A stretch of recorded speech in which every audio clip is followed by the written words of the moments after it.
Sarah Matthews stared at her reflection in the bathroom mirror of her modern downtown apartment.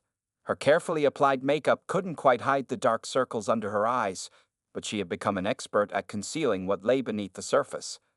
At 32, she had everything society said should make her happy: a prestigious position as a marketing executive at a top firm, a beautiful apartment, and an active social life that made her Instagram followers envious.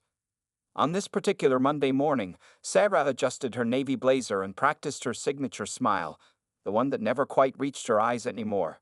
Her phone buzzed with notifications, 3 client meetings, a lunch date with friends, and a reminder about her cousin's engagement party this weekend. She felt a familiar heaviness settle in her chest but pushed it aside, just as she had been doing for months. At the office, Sarah's colleagues saw her as the embodiment of success. "Sarah always has it together," they would say, admiring how she juggled multiple projects while maintaining her polished appearance. They didn't see how she would sometimes lock herself in the bathroom stall, taking deep breaths to keep from crying, or how she would sit in her car for 20 minutes before entering the office building, gathering the strength to face another day. During the morning meeting, Sarah presented the quarterly marketing statistics with her usual professional flair. Her supervisor, James, nodded approvingly as she outlined the successful social media campaign she had spearheaded. "This is why we need Sarah on our team," he announced to the room. Everyone smiled and agreed, while Sarah felt like an imposter accepting their praise. That evening, she hosted a dinner party for 6 of her closest friends, an event that would have energized her just a year ago. Now, it felt like an elaborate performance. She had spent the weekend perfecting the menu: butternut squash soup, herb-crusted salmon, and chocolate mousse for dessert. Her friends marveled at her ability to pull off such a sophisticated gathering while managing her demanding career. "I don't know how you do it all," Rachel, her best friend since college, remarked as she helped clear the dishes. "You're like Superwoman or something." Sarah forced a laugh and deflected the comment with a well-practiced response about good time management. Inside, she felt hollow. These dinners had once been a source of joy, but now they felt like one more item on her endless checklist of appearances to maintain. Later that night, after her friends had left and the dishes were done, Sarah sat alone on her living room sofa. The city lights twinkled through her floor-to-ceiling windows, but she barely noticed them. She scrolled through the photos she had posted on social media from the dinner party: perfectly plated food, smiling faces, artfully arranged table settings. The likes and comments poured in. "Living your best life. Goals. You're amazing." Her phone buzzed with a text from her mother. "Saw your dinner party photos. So proud of you, honey. You've really made it." Sarah's eyes welled with tears. If only they knew how empty she felt inside, how she had to drag herself out of bed each morning, how even the smallest tasks felt overwhelming, how she lay awake at night wondering why she couldn't just be happy with all she had achieved. She thought about the unopened bills on her desk, the unanswered personal emails, the growing distance between her and her younger sister who had tried to reach out several times. These were the cracks in her perfect facade that no one saw, the parts of her life that were slowly unraveling while she maintained her exhausting charade of success. As she prepared for bed that night, Sarah went through her evening routine mechanically. She removed her makeup, revealing the tired face beneath. Her apartment, usually spotless, had started showing signs of neglect in the corners where guests didn't look.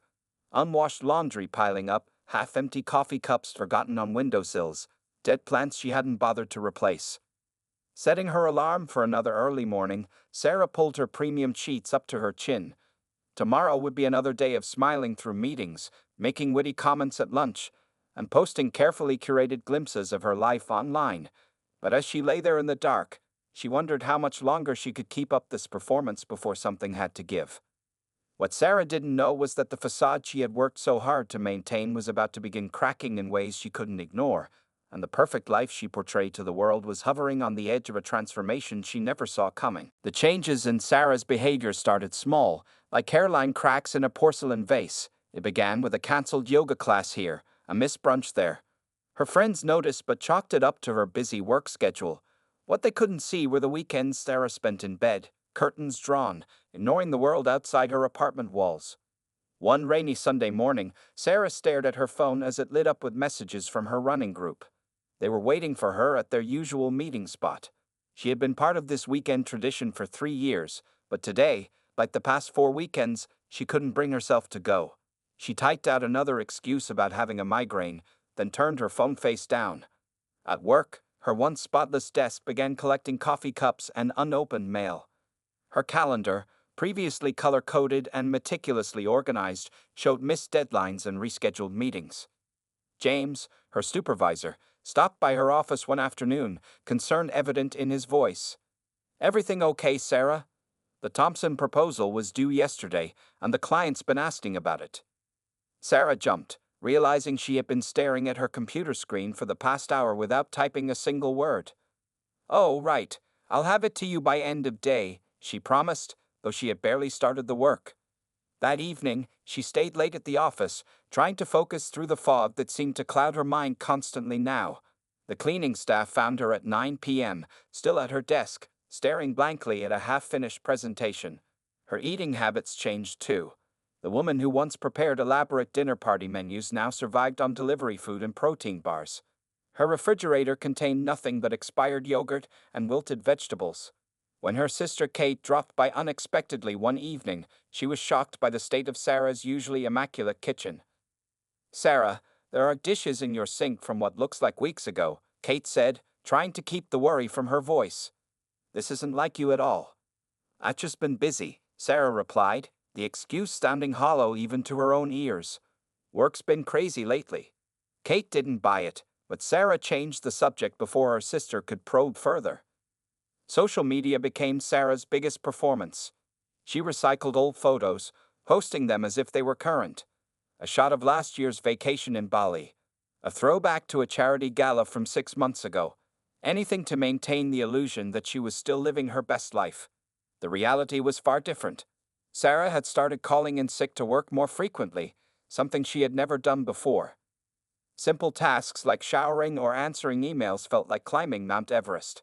She stopped going to her weekly manicure appointments, stopped meeting friends for after-work drinks, stopped attending her book club meetings.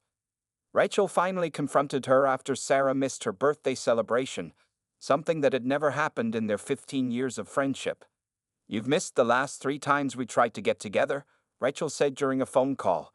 "We're worried about you. You're not yourself lately." Sarah felt tears welling up but swallowed hard. "I'm fine, really, just overwhelmed with work.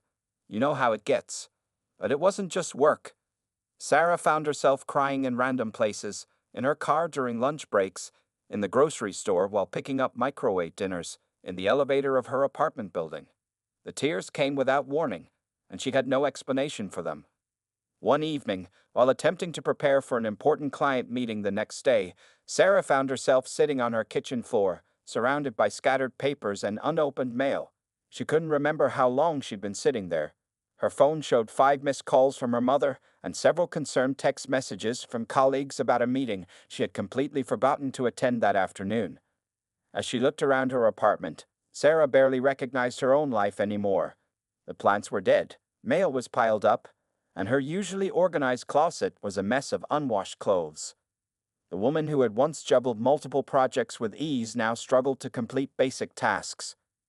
What Sarah didn't realize was that tomorrow would bring a moment that would make it impossible to ignore these changes any longer. A public incident that would shatter her carefully maintained facade and force her to confront the reality she had been trying so hard to deny. The morning of the Henderson client presentation started like any other, except Sarah's hands wouldn't stop shaking as she got ready for work. She had spent the entire night tossing and turning, rehearsing her presentation over and over. This meeting could make or break her team's biggest account of the year. Sarah arrived at the office an hour early, her blazer perfectly pressed despite her trembling fingers. The conference room slowly filled with senior executives and the client's team. James gave her an encouraging nod as she connected her laptop to the projector. On the surface, she looked composed, but inside, something felt terribly wrong. "Good morning, everyone," Sarah began, her voice steady despite the rapid beating of her heart. "Today, I'll be presenting our marketing strategy for the upcoming quarter." She clicked to the first slide, trying to ignore the tightness in her chest. Halfway through the presentation, the room started to spin. Sarah's vision blurred around the edges, and her breathing became shallow. The words on her slide seemed to dance before her eyes. She gripped the edge of the conference table, trying to steady herself. "As you can see from these numbers," she continued, but her voice trailed off. The tightness in her chest had become unbearable. Her heart was racing so fast she thought it might explode. Sweat beaded on her forehead, and her hands went numb. I. Sarah stammered, looking desperately around the room. 20 pairs of eyes stared back at her, some concerned, others confused. She couldn't breathe. The walls seemed to be closing in. Without warning, Sarah bolted from the conference room, leaving her presentation mid-sentence. She ran past her concerned colleagues, past the reception desk, past the elevators. She found herself in the women's bathroom, collapsed on the floor of a stall, gasping for air. "Sarah?" A gentle voice called out. It was Lisa from HR, who had followed her. "Sarah, are you okay? Do you need medical help?" Sarah couldn't answer. Her whole body was shaking, and tears streamed down her face. This wasn't just nerves or stress. This was something else entirely, something terrifying and overwhelming. Lisa called for help, and within minutes, the company nurse was there. "She's having a panic attack," the nurse explained calmly, kneeling beside Sarah. "It's going to be okay, just try to breathe with me." The next hour passed in a blur. Someone called Sarah's emergency contact, her sister Kate, who arrived quickly. The client meeting had been taken over by James, who managed to smooth things over with the clients, explaining that Sarah had fallen ill. Kate drove Sarah home, casting worried glances at her sister who sat silently in the passenger seat, still trembling slightly. The perfect facade had finally cracked completely, in the most public way possible. "This isn't just a one-time thing, is it?" Kate asked gently as she helped Sarah into her apartment. "You've been struggling for a while now." Sarah collapsed onto her couch, mascara streaked down her cheeks, her professional demeanor completely shattered. "I don't know what's wrong with me," she whispered. "I can't sleep, I can't focus, I can't even do my job anymore. Everything feels heavy." Kate sat beside her sister, taking in the state of the apartment, the unwashed dishes, the unopened mail, the general disarray that so clearly reflected Sarah's internal state. "I think it's time to get some help," she said softly. "This isn't something you have to figure out alone." That evening, after Kate had gone home, Sarah sat in her dark living room, her phone buzzing with concerned messages from colleagues and friends. The events of the day played on repeat in her mind. Her carefully constructed world had come crashing down in front of everyone she worked with. As she finally lay in bed that night, exhausted but unable to sleep, Sarah realized something had to change. The panic attack had forced into the open what she had been trying so hard to hide. She wasn't okay, and she couldn't pretend anymore. Tomorrow would bring damage control at work, concerned calls from her parents, and questions she wasn't sure how to answer. But it would also bring something else. The first step toward acknowledging that she needed help, even if she wasn't quite ready to accept what that meant. A week after the panic attack, Sarah sat in her doctor's waiting room, her leg bouncing nervously. She hadn't wanted to come, but Kate had practically dragged her here, insisting that she couldn't go on like this. The walls were painted a calming shade of blue, but Sarah felt anything but calm. Taking 3 days off work after the incident had been unprecedented for her. James had been understanding, sending a brief email saying they would discuss everything when she felt better. Her inbox was flooded with concerned messages from colleagues, most of which remained unanswered. "Sarah Matthews?" the nurse called. Sarah followed her down the hallway, her heels clicking against the linoleum floor. The nurse took her vitals, making notes about Sarah's elevated blood pressure and rapid heartbeat. Dr. Anderson, who had been Sarah's physician for the past 5 years, entered the room with a gentle smile. "It's been a while, Sarah. Tell me what's been going on." Sarah opened her mouth to give her usual "I'm fine" response, but instead, unexpected tears spilled down her cheeks. Once she started talking, she couldn't stop. She told Dr. Anderson everything: the sleepless nights, the constant exhaustion, the inability to focus, the overwhelming sense of emptiness that had become her constant companion. "How long has this been going on?" Dr. Anderson asked, taking careful notes. "I don't know. Maybe 6 months? A year?" Sarah wiped her eyes with a tissue. "I thought I could handle it. I thought it would pass." Dr. Anderson put down her notepad and looked directly at Sarah. Based on what you're describing, you're experiencing clinical depression. It's a medical condition, just like diabetes or high blood pressure. It's not a weakness, and it's not your fault. The word depression hit Sarah like a physical blow. She had always associated that term with people who couldn't get out of bed, who couldn't hold down jobs.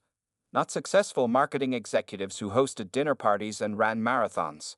Not her. But I'm not. Sarah started to protest, then stopped. Wasn't she the one who had been spending weekends in bed? Wasn't she the one who had stopped running, stopped socializing, stopped living? Dr. Anderson prescribed an antidepressant and recommended a therapist.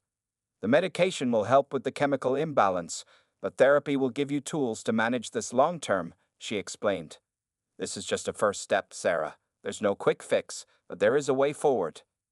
Sarah clutched the prescriptions in her hand as she left the office, feeling both relieved and terrified. In her car, she stared at the papers for a long time. The word sertraline stared back at her, making everything feel suddenly very real. At the pharmacy, Sarah felt like everyone was watching her as she handed over the prescription. The pharmacist explained the medication's effects and possible side effects in a professional, matter-of-fact tone, but Sarah barely heard him. She was too busy wondering if anyone she knew might see her there. That evening, Sarah sat at her kitchen counter, staring at the small orange bottle.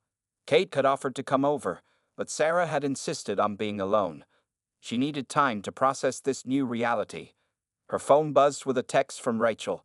"Haven't heard from you in days. Are you okay?" Sarah typed and deleted several responses before finally settling on, "Not really, but I'm working on it." It was the most honest she'd been with anyone besides her sister in months.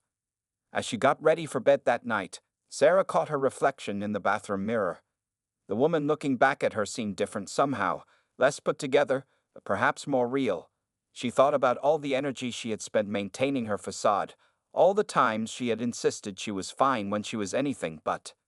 Taking the first pill felt like crossing a line she couldn't uncross. It meant admitting that something was wrong, that she needed help, that she couldn't fix this on her own.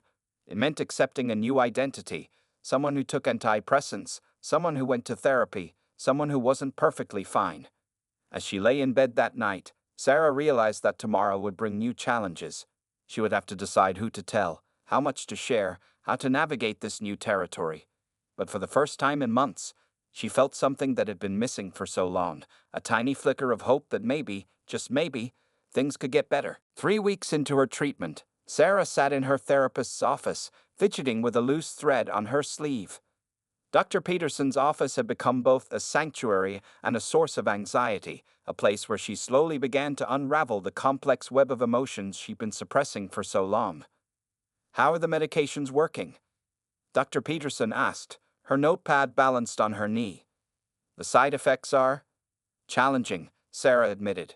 What she didn't say was how she'd spent the previous week fighting waves of nausea at work, trying to hide her shaking hands during meetings, and dealing with headaches that made her want to crawl under her desk.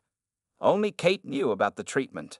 Sarah had sworn her sister to secrecy, not ready for anyone else to know. She had returned to work with a carefully crafted story about a virus that had caused her panic attack. Her colleagues seemed to accept this explanation, though she noticed how they watched her more carefully now. In the office bathroom one morning, Sarah struggled to swallow her medication, her hands trembling as she tried to keep her pills hidden from anyone who might walk in. A stall door opened, and she quickly shoved the orange bottle into her purse. The familiar face of Linda from accounting appeared in the mirror. "You feeling better, Sarah?" Linda asked kindly. "Much better, thanks," Sarah lied, forcing a smile while her unswallowed pill dissolved bitterly in her mouth. The weekly therapy sessions became her anchor, though getting there required elaborate excuses. She told her team she had standing doctor's appointments for a chronic condition, not entirely untrue, she reasoned. She scheduled them late in the day, when the office was quieter and fewer people would notice her absence. During one particularly difficult session, Dr. Peterson gently challenged her need for secrecy. "Why are you so afraid of people knowing?" Sarah stared out the window, watching clouds drift past. "Because once they know, everything changes. They'll see me differently. They'll think I'm broken or weak or human," Dr. Peterson finished softly. The medication slowly began to work, but the journey wasn't linear. Some days, Sarah felt almost like her old self. Other days, she struggled to get through basic tasks. She kept a secret journal tracking her moods, her medication side effects, and the coping strategies she learned in therapy. One evening, while having dinner with Rachel, her best friend nearly caught her taking her medication. Sarah pretended to be checking her phone while slipping the pill into her mouth with practiced discretion. "You've been different lately," Rachel observed. "Quieter, but somehow more present." Sarah managed a small smile, wondering what Rachel would think if she knew the truth. "Just trying to find a better balance," she said, and at least that wasn't a lie. At work, Sarah struggled to maintain her previous pace while adapting to her new normal. Some mornings, the medication made her drowsy, and she had to drink extra coffee to stay alert. During important meetings, she battled anxiety that was different from before, now tinged with the fear that someone might notice the changes in her behavior. One afternoon, James stopped by her office. "The new campaign proposals are excellent," he said. "Whatever virus you had seems to have finally cleared up." Sarah nodded, thinking of the half-empty pill bottle in her drawer and the therapy appointment she had in 2 hours. "Yes, I'm feeling much more like myself," she said, and was surprised to realize that in some ways, it was true. At home, Sarah created a careful routine around her treatment. Pills were stored in unmarked containers, therapy appointments were labeled as personal meetings in her calendar, and she took her medication at precise times that wouldn't raise suspicion. But late at night, when she was alone with her thoughts, Sarah wondered how long she could maintain this double life. The weight of the secret sometimes felt as heavy as the depression itself. Yet, she wasn't ready to face the potential judgments, the whispers, the well-meaning but uncomfortable conversations that would come with openness. As she prepared for bed that night, Sarah looked at her reflection and saw someone caught between worlds. The polished professional she still presented to the world, and the woman who was quietly fighting a battle few could see. Tomorrow would bring another day of carefully managed appearances, but for now, in the privacy of her apartment, she could acknowledge both versions of herself. The breaking point came on a Tuesday afternoon. Sarah sat in her office, staring at her computer screen where the same paragraph had been waiting for her edits for over 2 hours. The quarterly report deadline had passed yesterday, and her inbox was flooding with increasingly urgent messages from James and the client team. Her phone buzzed with another text from James. "Need to see you in my office. Now." Sarah's hands shook as she made her way to his office. The medication had been helping, but lately, work had become overwhelming. Projects that once took her days now stretched into weeks. Deadlines slipped by, emails went unanswered. James closed his office door behind her. His face showed concern rather than anger, which somehow made it worse. "Sarah, sit down," he said, gesturing to the chair across from his desk. "We need to talk about what's been happening these past few months."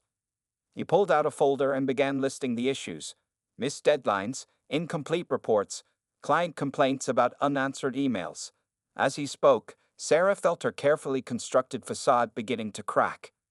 "The Sarah I know would never let things slip like this," James said gently. "What's really going on?" Something inside Sarah broke. Maybe it was the kindness in his voice, or maybe it was simply that she couldn't carry the weight of her secret anymore. Tears began falling before she could stop them. She started, then took a deep breath. "I'm dealing with depression. Clinical depression. I've been in treatment for the past 2 months." The words hung in the air between them. James leaned back in his chair, his expression softening. "How long has this been going on?" he asked quietly. "The depression? Probably a year, maybe longer. The panic attack? That wasn't a virus," Sarah admitted, her voice barely above a whisper. "I've been trying so hard to handle everything like before, but I can't. I just can't." To her surprise, James pulled out a photo from his desk drawer. It showed a younger version of himself with a woman Sarah didn't recognize. "This is my sister," he explained. "She struggled with depression for years before getting help. I watched her try to handle it alone until she couldn't anymore. Sarah, why didn't you tell me?" The dam broke. Sarah told him everything: the medication side effects that made mornings difficult, the therapy appointments she'd been hiding, the overwhelming fear of being seen as weak or incapable. "I thought I would lose everything if anyone knew," she confessed. "My position, my reputation, everyone's respect." James shook his head. You know what makes me lose respect for someone? Not them having a health condition, but them not trusting their team enough to ask for support when they need it. They spent the next hour restructuring Sarah's workload. James suggested she take some projects off her plate temporarily and offered flexible hours to accommodate her therapy appointments. For the first time in months, Sarah felt like she could breathe. Word spread through the office gradually. Some colleagues were awkward at first, not knowing what to say. Others shared their own experiences with mental health struggles. Linda from accounting brought her coffee one morning and quietly mentioned that her husband had been on antidepressants for years. That evening, Sarah sat in her apartment, feeling strangely lighter despite the day's emotional intensity. She thought about all the energy she'd spent hiding her condition, all the elaborate excuses and cover stories. Her phone buzzed with a text from James. Proud of you for today. Take care of yourself. We got your back. Sarah curled up on her couch, letting the tears flow freely now. They weren't tears of shame or fear anymore, but of relief. Tomorrow would bring new challenges. Navigating workplace relationships with this new openness, learning to accept help, finding a balance between recovery and responsibility.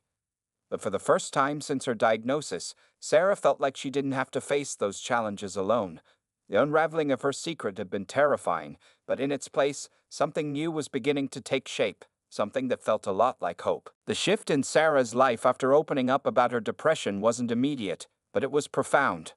1 month after her conversation with James, she sat in the office break room, stirring her coffee thoughtfully. The whispers and concerned glances had mostly subsided, replaced by a new kind of normalcy. That morning, Sarah had done something she never thought she would. She posted about her mental health journey on LinkedIn. Her fingers had trembled as she hit publish on the carefully worded post about workplace mental health and her personal experience with depression. Within hours, her inbox filled with messages. Some were from colleagues across different departments. Others came from industry connections she worked with over the years. Each message carried a similar theme. Me too. I understand. Thank you for sharing. Rachel called her during lunch break, her voice thick with emotion. Why didn't you tell me sooner? All those times I thought you were just busy or distant. I wish I had known. I didn't know how, Sarah replied honestly. I thought I was supposed to be the strong one, the successful one. I didn't want to disappoint anyone. You could never disappoint me, Rachel said firmly. But you scared me. I thought I was losing my best friend and didn't know why. That evening, Sarah attended her first support group meeting. She sat quietly at first, listening to others share their stories. When it was her turn, she surprised herself by speaking for nearly 10 minutes, describing her journey from silence to acceptance. A young woman approached her after the meeting. Your story, it's exactly what I'm going through right now. I'm also in marketing, also trying to keep up appearances. I thought I was the only one. Sarah exchanged numbers with her, remembering how lonely she had felt believing she was alone in her struggle. The next day, she created a group chat for professionals dealing with mental health challenges, starting with just a few people from the support group. At work, Sarah's openness had an unexpected ripple effect. 2 junior team members came to her privately, sharing their own mental health struggles. James implemented monthly wellness check-ins for the entire department. The company's HR department invited her to speak at a mental health awareness seminar. During one team meeting, Sarah noticed a young intern looking particularly stressed. Instead of ignoring it as she once would have, she stayed after the meeting. Some days are harder than others, she said gently to the intern, and that's okay. The intern's relief at being seen and understood was visible. This was the power of speaking up, Sarah realized, not just for herself, but for others who might be struggling in silence. One evening, while having dinner with Kate, her sister remarked on the change in her. You seem lighter, Kate observed. Not necessarily happier all the time, but more authentic. Sarah thought about this as she took her evening medication, no longer hiding it in bathroom stalls or under tables. The pills were just part of her routine now, like her morning coffee or evening shower. She still had difficult days. The depression hadn't magically disappeared with disclosure, but the energy she had once spent maintaining a perfect facade could now be directed toward actual healing. Her therapist, Dr. Peterson, noticed the change too. You're not fighting yourself anymore, she noted during their session. You're working with yourself. That night, Sarah updated her journal, something she now did openly at her desk during lunch breaks.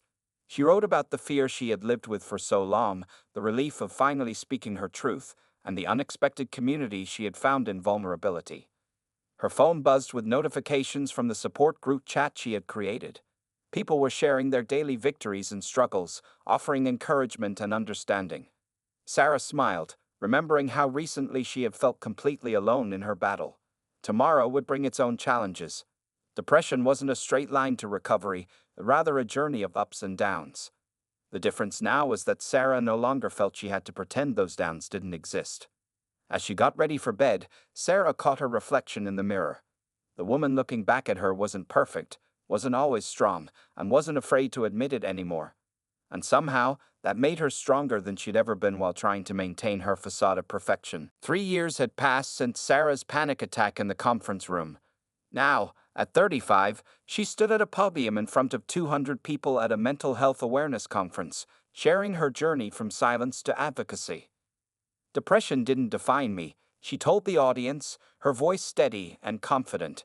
But hiding it almost destroyed me. The room was silent, filled with professionals from various industries who had come to hear her keynote speech. Life had changed significantly in those 3 years. Sarah had found a balance she never thought possible. Her office desk now held both client presentations and a small sign reading, "It's okay not to be okay," a gift from her team on her work anniversary. That morning, she had taken her medication with her breakfast, chatting with Rachel over video call.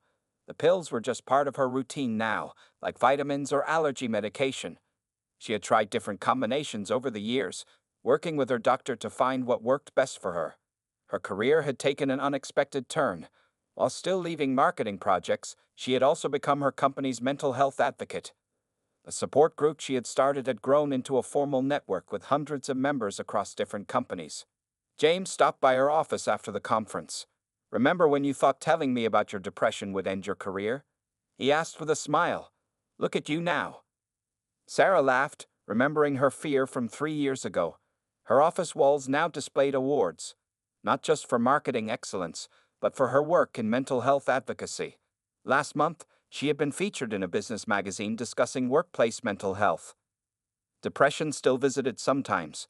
There were still days when getting out of bed felt like climbing a mountain, when the fog descended and the world seemed gray.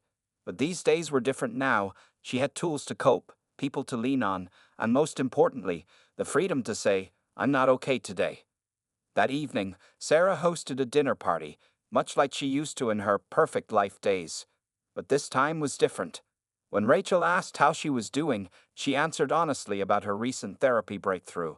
When Kate noticed she seemed tired, Sarah didn't make excuses about work stress. The conversation around her dinner table flowed naturally between work achievements, mental health challenges, and everyday life.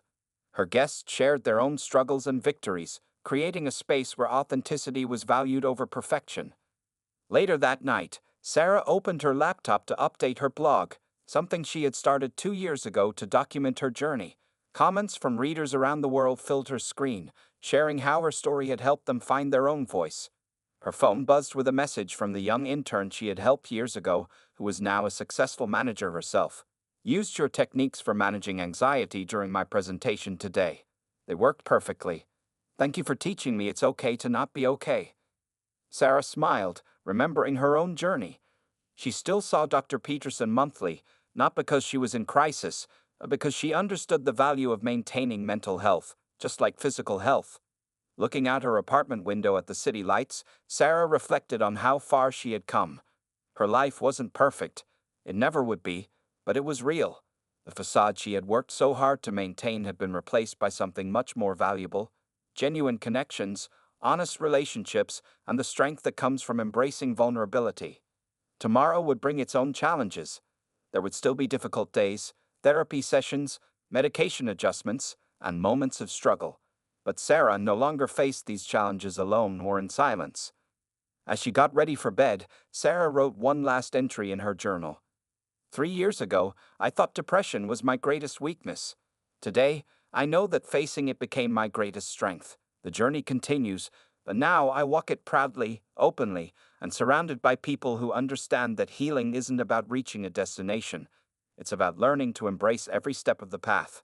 She closed her journal, turned off the light, and fell asleep, at peace with both her struggles and her strength, knowing that her story might help others find their voice, just as she had found hers.